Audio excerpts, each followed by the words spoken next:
जय श्री कृष्णा। आप सभी को चैत्र मास के शुक्ल पक्ष की कामदा एकादशी पारण दिवस की ढेरों शुभकामनाएं।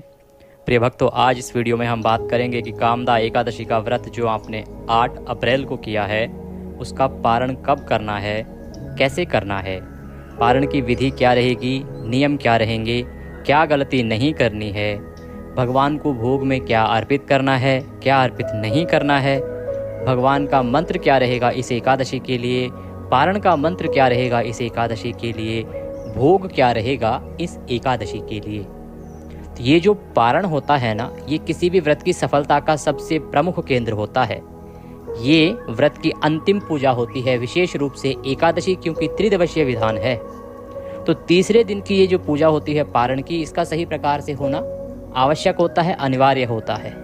तभी आपका जो पुण्य फल है वह सही प्रकार से आपको प्राप्त होता है।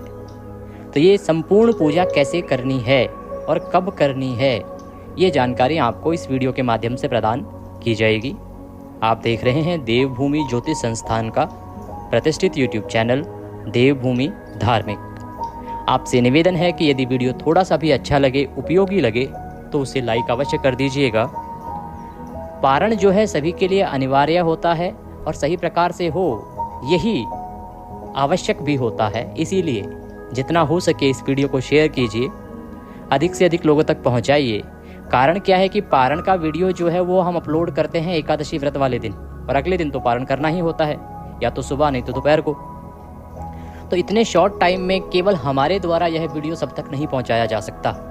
आपके सहयोग की आवश्यकता होती है, क्योंकि आपके आसपास बहुत लोग हैं जो एकादशी का व्रत करते हैं, और ये जानकारी सभी एकादशी व्रत करने वालों के काम की होती है, उपयोग की होती है। तो मेरी प्रार्थना है कि इस वीडियो को अधिक से अधिक लोगों तक शेयर करें, जिससे कि वो भी सही विधि से पारण कर सकें। अब आप कहेंगे जी लाभ क्या होगा पंडित जी इससे? देखिए, इससे लाभ ये होगा कि वो जब अपना सही प्रकार से पारण करेंगे तो उसका जो फल है ना वो आपको भी प्राप्त होगा, क्योंकि ये जानकारी आपके द्वारा वहाँ तक पहुँचाई गई है। इसीलिए इसका पुण्य फल आपको भी प्राप्त होगा।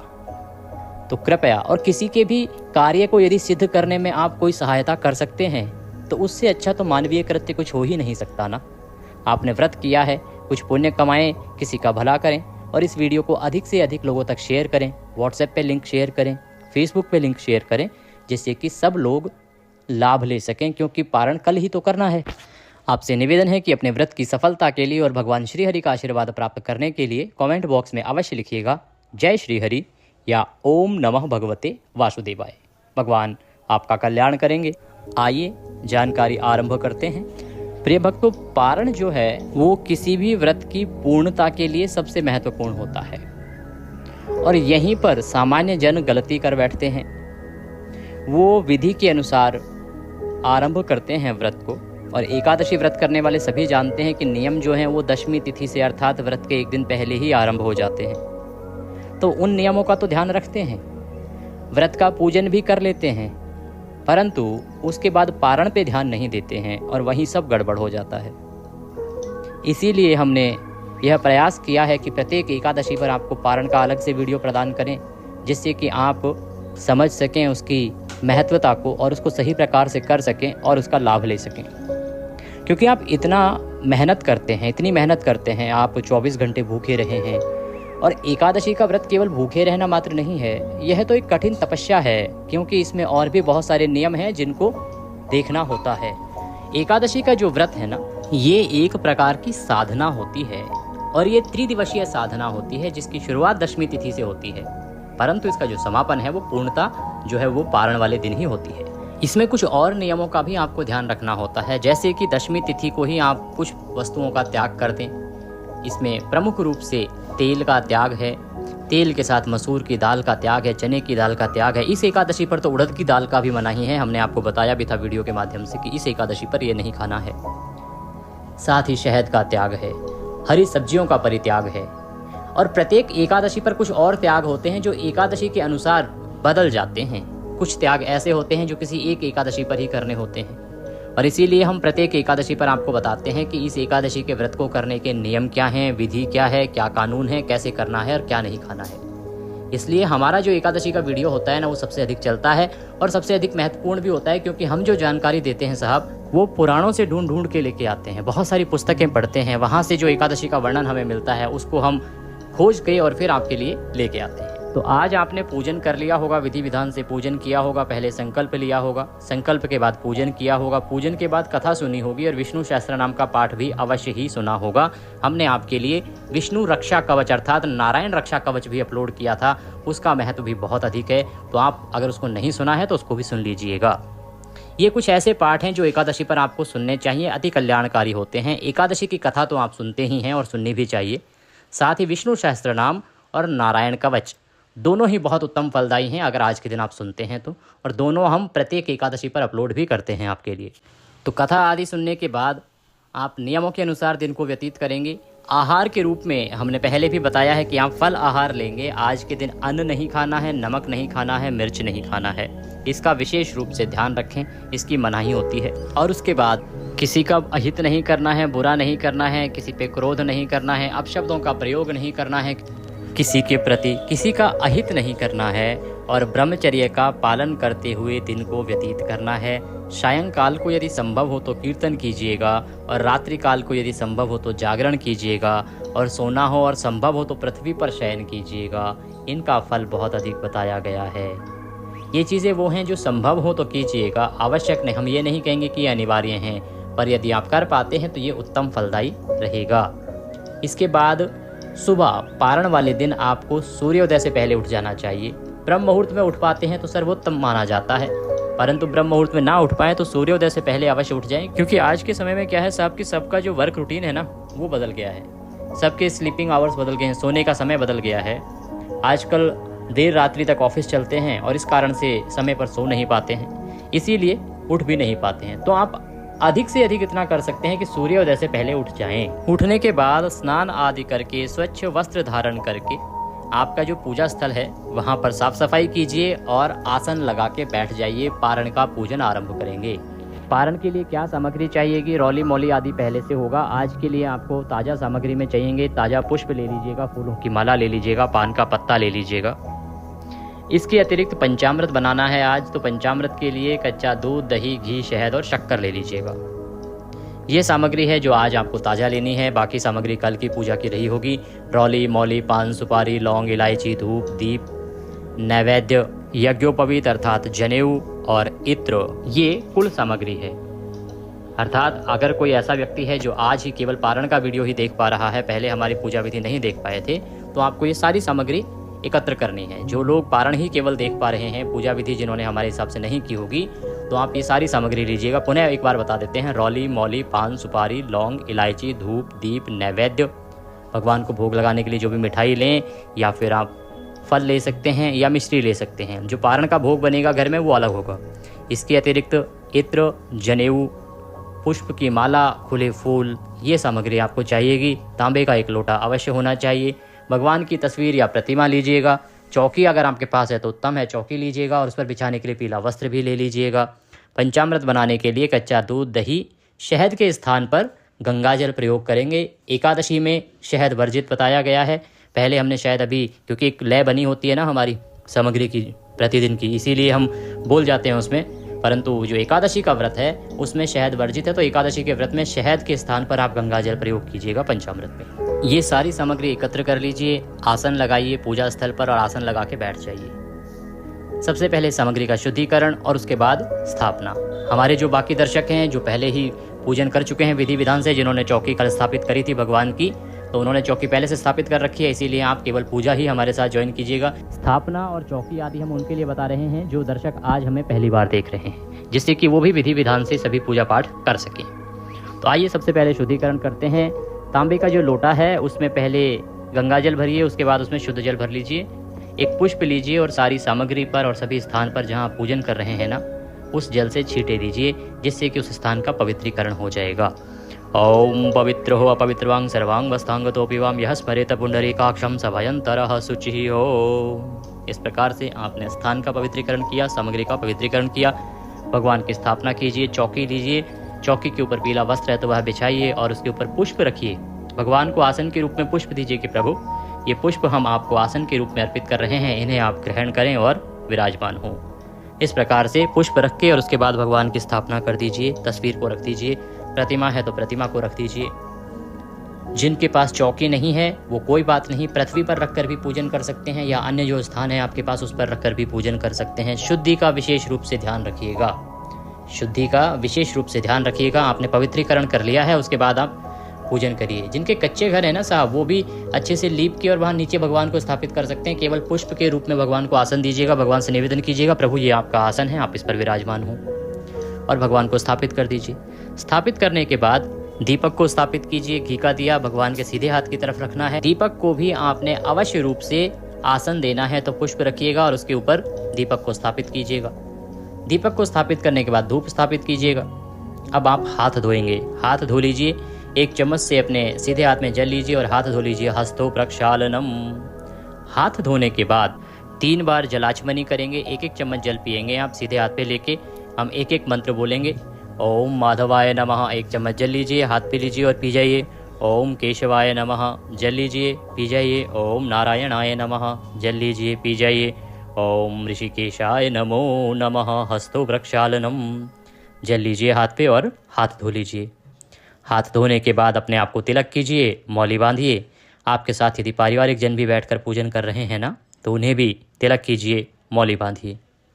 आइए अब हम पूजन आरंभ करते हैं। सबसे पहले भगवान को पद्य, अर्घ्य, आचमनी अर्पित किया जाएगा। तो भगवान को पद्य, अर्घ्य, आचमनी अर्पित करने के लिए भगवान की जो तस्वीर या प्रतिमा आपके पास है ना, उस पर सामने एक कटोरी या कोई पात्र रख दीजिए। इससे क्या होगा कि जो आप पूजा की सामग्री अर्पित करेंगे ना भगवान को, वो यहाँ वहाँ फैलेगी नहीं। तो आप एक तस्वीर के सामने कटोरी रख दीजिए या कोई पात्र रख दीजिए। और जिन लोगों के पास प्रतिमा है तो प्रतिमा को इस प्रकार से किसी पात्र में रखिए कि जब आप जल अर्पित करें उन्हें भगवान को, तो वह फैले ना। ये कार्य करने के बाद सबसे पहले भगवान को पद्य, अर्घ्य और आचमनी के रूप में जल अर्पित किया जाता है। एक एक चम्मच जल आप एक एक मंत्र पर अर्पित करेंगे। जल अर्पित करते समय भाव उस प्रकार से रखना है कि आप खूब सारा जल अर्पित कर रहे हैं। जैसे अर्घ्य देते हैं तो अर्घ्य में अर्घ्य का भाव रखिएगा। ये नहीं कि एक चम्मच जल आप एक रेलगाड़ी चला दे बस फटाफट फटाफट कर दीजिए, नहीं। भाव से, प्रेम से करनी है पूजा। भगवान की पूजा प्रेम से करनी है और भाव से करनी है। ओम श्री नारायणाय नमः, वासुदेवाय नमः, विष्णवे नमः, विष्णवे नमः, विष्णवे नमः। पारण दिवसस्य पूजन प्रारंभः। तो भगवान को सबसे पहले पद्य के रूप में जल अर्पित करेंगे। ओम भूर्भुवः श्री विष्णवे नमः, पद्यम समर्पयामि। पद्य अर्पित कीजिए। पद्य के रूप में एक चम्मच जल लीजिए और वह भगवान को अर्पित कर दीजिए। पद्य के बाद अर्घ्य देंगे भगवान को। जिन लोगों के पास प्रतिमा है ना, तो प्रतिमा को शंख से अर्घ्य दे सकते हैं। शंख में जल लीजिएगा और शंख से अर्घ्य दीजिएगा भगवान विष्णु को, बहुत कल्याणकारी रहेगा। ओम भूर्भुवः श्री विष्णवे नमः, अर्घ्यम समर्पयामि। अर्घ्य अर्पित करने के बाद अब भगवान को आचमनी कराएंगे। एक चम्मच जल लीजिएगा, भगवान को अर्पित कर दीजिएगा। ओम भूर्भुवः श्री विष्णवे नमः, जलाचमनिम समर्पयामि। भगवान को प्रेम से जलाचमनी कराइए। जलाचमनी कराने के बाद अब भगवान को स्नान कराएंगे। स्नान कराने के लिए जिनके पास प्रतिमा है तो प्रतिमा को स्नान कराइएगा। जिनके पास तस्वीर है वो तस्वीर के सामने एक चम्मच जल अर्पित करेंगे। ओम श्री नारायणाय नमः, वासुदेवाय नमः, श्री विष्णवे नमः। स्नानम स्नानम मध्य जलम समर्पयामि। स्नान के बाद पंचामृत से स्नान कराएंगे। पंचामृत बनाइए। पंचामृत बनेगा, थोड़ा सा कच्चा दूध लीजिए, दही लीजिए, शक्कर लीजिए और उसमें गंगा जल मिला लीजिए।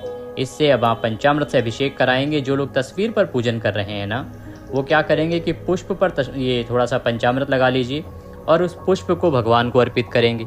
और जो प्रतिमा पर पूजन कर रहे हैं, जिनके पास प्रतिमा है भगवान की, वो प्रेम से भगवान को पंचामृत से नहलाएंगे, अभिषेक कराएंगे। ओम भूर्भुवः श्री विष्णवे नमः, पंचामृत स्नानम पंचामृतम समर्पयामि। तो पंचामृत अर्पित कीजिए, पुष्प पर लगाकर अर्पित कर दीजिए, या आपके पास प्रतिमा है तो नहलाइए। शुद्ध्योदक स्नानम, शुद्ध जल से स्नान कराएंगे। अब ओम भूर्भुवः श्री विष्णवे नमः, शुद्ध्योदक जलम स्नानम समर्पयामि। एक चम्मच जल लीजिए और अर्पित कर दीजिए, या प्रतिमा है तो नहलाइए। भगवान को वस्त्र पहनाएंगे। वस्त्र के रूप में मौली का एक टुकड़ा लीजिए और भगवान को अर्पित कर दीजिए। ओम भूर्भुवः श्री विष्णवे नमः, वस्त्रम समर्पयामि। वस्त्रम उपवस्त्रम यज्ञोपवीतम। यज्ञोपवीत अर्पित करेंगे भगवान को। यज्ञोपवीत अर्पित करने की जो विधि है, उसमें यज्ञोपवीत अर्थात जनेऊ लीजिएगा, उस पर रौली लगा लीजिएगा थोड़ी सी, और वह भगवान को जनेऊ अर्पित कीजिएगा। ओम भूर्भुवः श्री नारायणाय नमः, यज्ञोपवीतं समर्पयामि। यज्ञोपवीत करने के बाद अब आपको भगवान को तिलक लगाना है। चंदन का तिलक लगाइए प्रेम से। ओम भूर्भुवः श्री विष्णवे नमः। चंदनम समर्पयामि। चंदनम महत्पुण्यम पवित्रम पापनाशनम। चंदन लगाइए भगवान को प्रेम से, चंदन लगाइए, तिलक लगाइए। चंदन के बाद भगवान को पुष्प अर्पित करेंगे। ओम भूर्भुवः श्री विष्णवे नमः। पुष्पम समर्पयामि। पुष्प अर्पित कीजिए। फूलों की यदि माला है तो माला पहनाइए और पुष्प है तो पुष्प अर्पित कीजिए। आपने धूप और दीप प्रज्वलित कर लिया होगा। धूप और दीप जो है ना वो आपको आरंभ में प्रज्वलित करना है। जब हमने आपको बोला कि हस्तो प्रक्षालनम, स्थापित करने के बाद हाथ धुलवाएं आपके, तो हाथ धोने के बाद आपने धूप दीप प्रज्वलित करना है और उसके बाद ही भगवान का पूजन आरंभ करना है। तो आइए आगे बढ़ते हैं। अब पुष्प अर्पित करने के बाद भगवान को धूप दिखाएंगे और दीप दिखाएंगे। धूपम दर्शयामि, दीपम दर्शयामि। ओम भूर्भुवः श्री विष्णवे नमः। धूपम दर्शयामि। धूप दिखाइए भगवान को। ओम भूर्भुवः श्री विष्णवे नमः। दीपम दर्शयामि। धूप दीप दिखाने के बाद भगवान को नैवेद्य अर्पित करेंगे। नैवेद्य के रूप में यदि आपके पास कोई मिठाई है तो मिठाई अर्पित कीजिए। मिठाई नहीं है तो फल अर्पित कीजिए। ड्राई फ्रूट्स भी आप अर्पित कर सकते हैं नैवेद्य के रूप में। तो भगवान को नैवेद्य अर्पित करेंगे। ओम भूर्भुवः श्री विष्णवे नमः। नैवेद्यम समर्पयामि। जलाचमनिम कुरुः। इसके बाद जलाचमनी करानी है भगवान को। भोजन के अंत वाली जलाचमनी है तो 1 चम्मच जल अर्पित कीजिएगा। ओम भूर्भुवः श्री विष्णवे नमः। भोजनान्ते जलाचमनिं समर्पयामि। जलाचमनी कराने के बाद अब प्रेम से भगवान को तांबूल अर्पित करेंगे। तांबूल क्या होता है? एक पान का पत्ता लीजिए, उसमें 2 लौंग, 2 इलायची और 1 सुपारी रखिए और उसका बीड़ा बनाकर वह भगवान को अर्पित कीजिएगा। ओम भूर्भुवः श्री विष्णवे नमः। तांबूलम समर्पयामि। तांबूलम पूंगी फलम शुभ दक्षिणायां शुभदो वरदो भवः। अब भगवान को दक्षिणा अर्पित करेंगे। जो भी दक्षिणा राशि आप अर्पित करना चाहते हैं भगवान को प्रेम पूर्वक अर्पित कीजिए। ओम भूर्भुवः श्री विष्णवे नमः। शुभ दक्षिणायां समर्पयामि। दक्षिणा अर्पित करनी है। दक्षिणा अर्पित करके हाथ जोड़ के भगवान से निवेदन कीजिए कि हे प्रभु, हमने ये जो पूजन किया है आप इसको स्वीकार कीजिए। इस प्रकार से भगवान को प्रणाम करना है। प्रणाम करने के बाद अब आपने विष्णु सहस्त्र नाम का पाठ श्रवण करना है, सुनना है। आपको पारण वाले दिन विष्णु सहस्त्र नाम सुनना चाहिए और माता तुलसी की पारण की कथा है वह सुननी चाहिए। कथा और सहस्त्र नाम हम अपलोड करते हैं, आपके लिए अपलोड कर दिया जाएगा। तो आप माता तुलसी की कथा सुनिएगा, सहस्त्र नाम सुनिएगा और इसके बाद आप भगवान को पारण का भोग लगाएंगे। पारण का भोग जो है ना साहब, आप पीले चावल का भोग किसी भी एकादशी पर लगाया जा सकता है। ये सभी एकादशियों के लिए मान्य है, पीले चावल का भोग। इसके अतिरिक्त आप फल का भोग लगा सकते हैं। इस एकादशी पर आपको केसर की खीर का भोग लगाना चाहिए। केसर की चावल वाली खीर, मखाने वाली नहीं, केसर की चावल वाली खीर का भोग आपको लगाना चाहिए। उत्तम रहेगा कामदा एकादशी पर। अन्यथा आप पीले चावल बना सकते हैं। पीले चावल नहीं तो जो भी आपके पास घर में जो आहार बनाया है आपने, सात्विक भोजन बनाया है आपने, उसका भी आप भोग भगवान को लगा सकते हैं। आप भोग की थाली तैयार कीजिएगा और आरती कीजिएगा। आरती के बाद हम भोग लगाएंगे। भोग लगाने के बाद हम पुष्पांजलि करेंगे, जो कि किसी भी पूजा पाठ की महत्वपूर्ण प्रक्रिया होती है। विशेष रूप से इस एकादशी के पारण की अगर बात करें तो पारण की सबसे महत्वपूर्ण प्रक्रिया में पुष्पांजलि आती है, जिस पे आपकी सफलता जो है व्रत की वो निहित होती है, क्योंकि इसमें क्षमा याचना भी साथ में जुड़ी होती है। आइए पहले आरती कर लेते हैं, क्योंकि हमारे बहुत से दर्शक हैं वो काफ़ी समय से बोल रहे हैं कि पंडित जी आप पूरी जानकारी देते हैं, अच्छी जानकारी देते हैं, परंतु आरती नहीं होती है उसमें और हमें पता भी नहीं होती आरती। इसीलिए आप कृपया आरती भी साथ में बोल दिया करें, तो हम उस वीडियो को चला के ही पूजन करते हैं। इससे हमारी जो पूजा है वो और अच्छी हो जाएगी। तो आइए आरती करते हैं। ओम जय जगदीश हरे स्वामी, जय जगदीश हरे। भक्त जनों के संकट क्षण में दूर करे। ओम जय जगदीश हरे। जो धावे फल पावे, दुख विन से मन का। सुख संपत्ति घर आवे, कष्ट मिटे तन का। ओम जय जगदीश हरे। मात पिता तुम मेरे, शरण गहूँ किसकी। स्वामी शरण गहूँ मैं किसकी। तुम बिन और अन दूजा, प्रभु बिन और न कोई। आस करूं जिसकी, ओम जय जगदीश हरे। तुम पूर्ण परमात्मा, तुम अंतर्यामी स्वामी, तुम अंतर्यामी। पार ब्रह्म परमेश्वर, तुम सबके स्वामी। ओम जय जगदीश हरे। तुम करुणा के सागर, तुम पालन करता स्वामी, तुम पालन करता। मैं मूर्ख खल कामी, कृपा करो भरता। ओम जय जगदीश हरे। तुम हो एक अगोचर, सबके प्राणपति स्वामी, सबके प्राणपति। किस विध में लो दया में, कैसे आऊं शरण में, तुमको मैं कुमति। ओम जय जगदीश हरे। दीन बंधु दुख हरता, ठाकुर तुम मेरे, स्वामी रक्षक तुम मेरे। अपने हाथ उठाओ, अपने शरण लगाओ, द्वार पड़ा मैं तेरे। ओम जय जगदीश हरे। विषय विकार मिटाओ, पाप हरो देवा, स्वामी कष्ट हरो देवा। श्रद्धा भक्ति बढ़ाओ, संतन की सेवा। ओम जय जगदीश हरे। तन मन धन सुख संपत्ति सब कुछ है तेरा, स्वामी सब कुछ है तेरा। तेरा तुझको अर्पण, क्या लागे मेरा। ओम जय जगदीश हरे। पुराण ब्रह्म जी की आरती, जो कोई जन गावे, प्रभु प्रेम सहित गावे।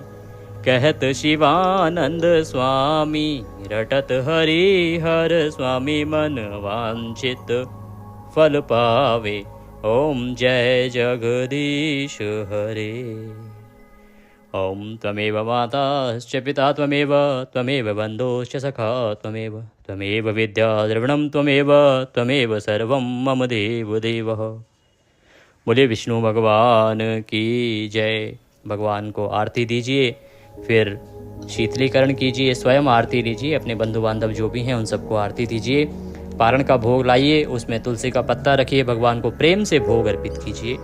भोग लगाइए, भगवान को प्रेम से आप अनुरोध करेंगे, भगवान भोग ग्रहण करेंगे। पर्दा कर दीजिए, भोग लगाइए और उसके बाद 2 बार ताली बजा के पर्दा हटाइए, जलाचमनी कराइए भगवान को। ऐसे जल लीजिए और प्लेट के चारों तरफ घुमा के छोड़ दीजिए। वह प्लेट उठा लीजिए, बाकी प्रसाद में मिला दीजिए। पारण की पूजा के बाद अब आपने पुष्पांजलि करनी है, जो सबसे महत्वपूर्ण प्रक्रिया है। पुष्पांजलि के लिए हाथों में पुष्प ले लीजिए और हाथ जोड़ के खड़े हो जाइए। आवाहनम न जानामि, न जानामि विसर्जनम, पूजम चैवम न जानामि, क्षम्यताम परमेश्वरी। हे मेरे भगवान, हे मेरे प्रभु, न हम आपका आवाहन जानते हैं, न पूजन जानते हैं, न विसर्जन जानते हैं। हम तो अज्ञानी जीव हैं। हमारी इस छोटी सी बुद्धि में जैसी समझ है उसके अनुसार हमने यह आपका त्रिदिवसीय पूजन किया है, एकादशी का व्रत किया है, इसका पूजन किया है, आज पारण का पूजन किया है। भगवान, इसमें जाने अनजाने में हमसे कोई गलती, कोई त्रुटि, कोई भूल हो गई हो तो उसे क्षमा कीजिएगा।